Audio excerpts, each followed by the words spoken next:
An indictment was unsealed, charging Donald J. Trump with conspiring to defraud the United States, conspiring to disenfranchise voters, and conspiring and attempting to obstruct an official proceeding. In this case, my office will seek a speedy trial so that our evidence can be tested in court and judged by a jury of citizens.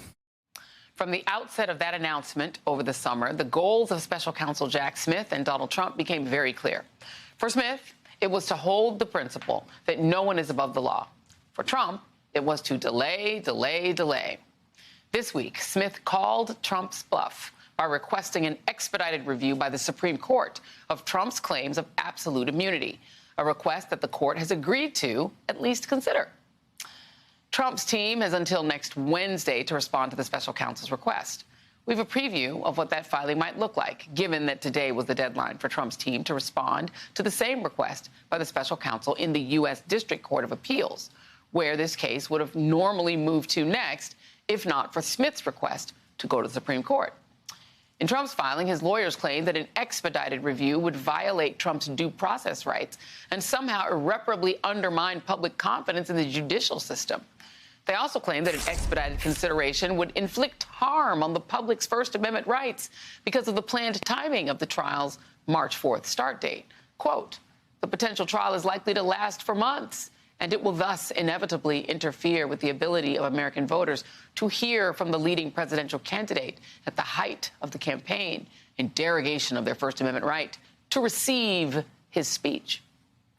The special counsel's team quickly responded to that filing, claiming that none of the arguments made has any merit, and added the need for expedition to serve the public's interest in a prompt trial has heightened importance here, not only because of the nature of the issues, but because of the defendant's appeal, because the defendant's appeal suspends trial proceedings until the appeal is resolved. And breaking just in the last hour, the U.S. District Court of Appeals has granted the special counsel's request to expedite Trump's presidential immunity appeal. That appeal will move forward as the Supreme Court considers whether it will hear the case. Trump's opening brief is due in court in 10 days on December 23rd. Joining me now is Andrew Weissmann, former FBI general counsel, MSNBC legal analyst, and co-host of the Prosecuting Donald Trump podcast.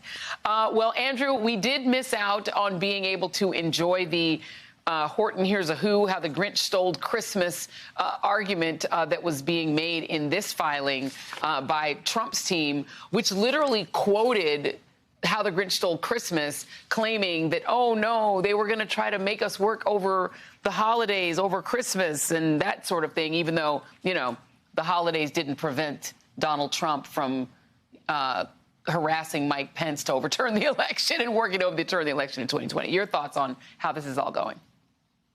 Sure. Well, there's a lot of news going on, and there's sort of two parallel tracks. There's a track, as you mentioned, Joy, in the Supreme Court, where the court has basically asked for Donald Trump's positions, and we'll see whether the Supreme Court leapfrogs the D.C. circuit. But what has happened today, just minutes before your show, is, as you noted, the D.C. Circuit, which was asked by Jack Smith to expedite its appeal because it basically was saying, you know what, we can't take any risks. We either need the circuit to act quickly or we need the Supreme Court to act quickly. Well, the circuit did act quickly. In spite of Donald Trump's comments about the Grinch stealing Christmas, the court said this is going to be fully briefed by both sides by January 2nd. All parties will have all of their papers in to the court by January 2nd. So this could be heard by the court as soon as the 3rd, as soon as it's fully briefed. So they clearly are expediting it. You know, my tea leaf reading is it puts a little less pressure on the Supreme Court to act quickly. They may just decide to let D.C. issue its decision. They clearly are moving very, very quickly. And that way they can sort of hold in abeyance the Jack Smith request. And then if they want to take the case, they are sort of poised to jump as soon as the D.C. Circuit rules. But this is a very good development for Jack Smith because it clearly shows both courts are listening. So just to clarify, just for the audience, so that means that now the D.C. Circuit seems that they are not open to the argument that, you've got to slow this down because Donald Trump's rights are being violated by making him rushy-rushy. That sort of previews that they probably would rule for Jack Smith, meaning that the Supreme Court could take a bye on it, right? They could say, you know what, let's let whatever they do stand. Yeah, absolutely. And just to make a fine point about how absurd Donald Trump's argument is about not wanting this decided quickly, Donald Trump's point to the district court and on appeal is that he says, I'm immune from even being indicted, that I should not be charged. He should want that to be decided immediately because he's saying I'm harmed every single minute that I am under indictment. My rights are being violated. By the same token, he is telling the court, oh, but take your time deciding this. It is completely inconsistent. And it's clear that the reason they're doing that is that he's hoping to drag this out, become president, and then order his Justice Department to just throw the whole case out. Like, we can see through what he's doing. The other argument that was in this briefing from the Trump side, which I found extraordinary, was that he's still making this fundamental argument that everything he did on January 6th and leading up to it was part of his job as president. And he cites, could George W. Bush then be indicted for lying to the public about the Iraq War? Could Barack Obama then be indicted because they used drones overseas to kill people that were accused of being terrorists? Like, he's trying to essentially say, I'm just like every other president. But what he was doing was not even waging war, which we can disagree with presidents waging war. He was trying to stay president. Like, how is that your duties? Yeah, I mean, absolutely. And the D.C. Circuit, in a civil case decided just a couple of weeks ago, said not everything that you do while you are president is part of your presidential functions.